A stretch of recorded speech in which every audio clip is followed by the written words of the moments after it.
Alrighty, we are in. So, we are reading the Federalist Papers. It's been quite mind-blowing, have to say. We're on page 45. A republic, by which I mean, okay, so remember before he went into a democracy, now he's going into a republic. By which I mean a government in which the scheme of representation takes place, opens a different prospect and promises the cure for which we are seeking. Let us examine the points in which it varies from pure democracy, and we shall comprehend both the nature of the cure and the efficacy which it must derive from the union.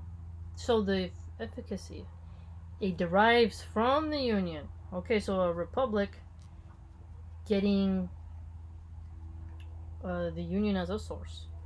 The two great points of difference between a democracy and a republic are, first, alright, let's bracket this, the delegation of the government, in the latter, to a small number of citizens elected by the rest. Secondly, the greater number of citizens and greater sphere of country over which the latter may be extended. Okay, small number of citizens that were elected by everyone to represent them. Now, greater number of citizens that extends in all. The effect of the first difference is, on the one hand, to refine and enlarge the public views by passing them through the medium of a chosen body of citizens, whose wisdom may best discern the true interest of their country, and whose patriotism and love of justice will be least likely to sacrifice it to temporary or partial considerations. Okay, so refinement.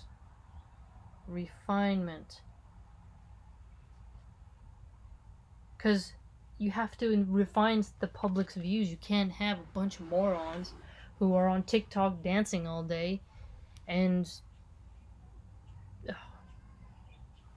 basically you have to have a well-read population. You have to make them have that, the medium of a chosen body of citizens whose wisdom may best discern. So you need wise people, number one, right? Not just being popular and being famous. They need to be wise, because they need to really look at the interests of the country. So they need to be patriotic and that they love justice. So you're going to commit to that. And you have to love your country so much that you're not going to, sacrifice it for temporary gain or partisan leanings. Under such a regulation, it may well happen that the public voice, pronounced by the representatives of the people, will be more consonant to the public good than if pronounced by the people themselves, convened for the purpose. Oh, well. Public voice, good term. Pronounced by the representatives of the people. Okay, so we're going to get into the next part. On the other hand, the effect may be inverted. Men of factitious tempers, of local prejudices. Look at that, local prejudices. So, not thinking of the national thing that you have to do to sustain the union, but only, or not just that, only maybe just being too swayed by local prejudices in your geographical location, or of sinister designs, may by intrigue, by corruption, or by other means first obtain the suffrages. Oh, so by corruption, yeah, that's a fair analysis. And then betray the interests of the people. Look at this, betray the interests of the people. You need to keep the interests of the people at hand. But remember, a refined people. Not just somebody who hasn't done anything with their life and they're just schmucks and they're not even trying to cultivate themselves, they just exist. Right? Like, not really contributing much to the whole thing. In a public good type of sense, not just like economic bias. That's not what I mean. I mean like just being good. The question resulting is whether small or extensive republics are most favorable to the election of proper guardians of of public weal. Okay, look. So it's like, do you want a small or extensive republic? Because you need to have proper guardians. So in a republic, those who are elected to need to guard the public interest. Ah, Cicero. Reminds me of Cicero.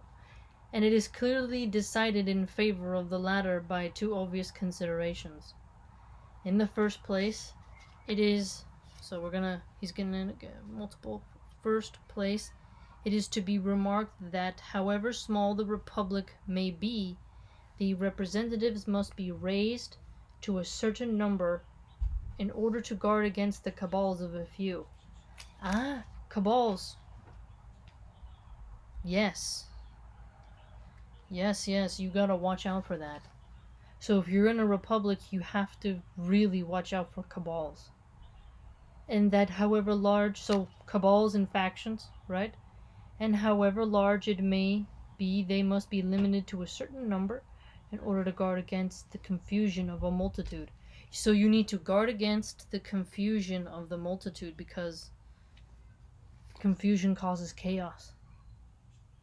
Hence, the number of representatives in the two cases not being in proportion to that of the constituents, and being proportionally greatest in the small republic, it follows that if the portion of fit characters be not less in the large than in the small republic, the former will present a greater option, and consequently a greater probability of a fit choice.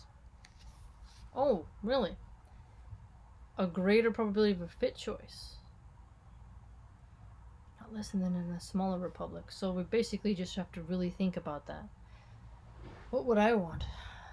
I don't know. Does a small republic breed an even smaller republic, which turns into a dictator? You could argue. In the next place, as each representative will be chosen by a greater number of citizens in the large than in the small republic, it will be more difficult for unworthy candidates to practice with success the vicious arts by which elections are too often carried. Look at this. He says vicious arts on the way in which elections happen. And the suffrages of the people, being more free, will be more likely to center on men who possess the most attractive merit and the most diffusive and established characters. It must be confessed that in this, as in most other cases, there is a mean, on both sides of which inconveniencies will be found to lie. Okay, so there is a means. By enlarging too much the number of electors, okay, let's see. What's the problem? What's the warning? You render the representative too little acquainted with all their local circumstances and lesser interests. Okay, wait. So you get too many electors. They become so large in number that they forget the common man, essentially, and the local issues that need fixing, and what is the common man's interest. Got it. As by reducing it too much, you render him unduly attached to these, and too little fit to comprehend and pursue great and national objects. Oh wait, but it could go the introversy too, right? Okay, you could definitely go the other way, like they don't think on the bigger scheme. The federal constitution forms a happy combination in this respect, the great and aggregate interest being referred to the national. Okay, so aggregate interests, national level, the local in particular to the state legislatures. The other point of difference is the greater number of citizens and extent of territory which may be brought within the compass of republican than of democratic government. And it is this circumstance principally which renders factitious combinations less to be dread in the former and the latter. So look at this. Factitious combinations don't happen as much in republican areas, he's contending. So less to be dreaded in the former than in the latter. so less to be dreaded, less chance of happening, less chance of making you upset. That is a testament, dude. Like, that is very, quite interesting if you compare that. I wonder if somebody could do a study on that. Very cool.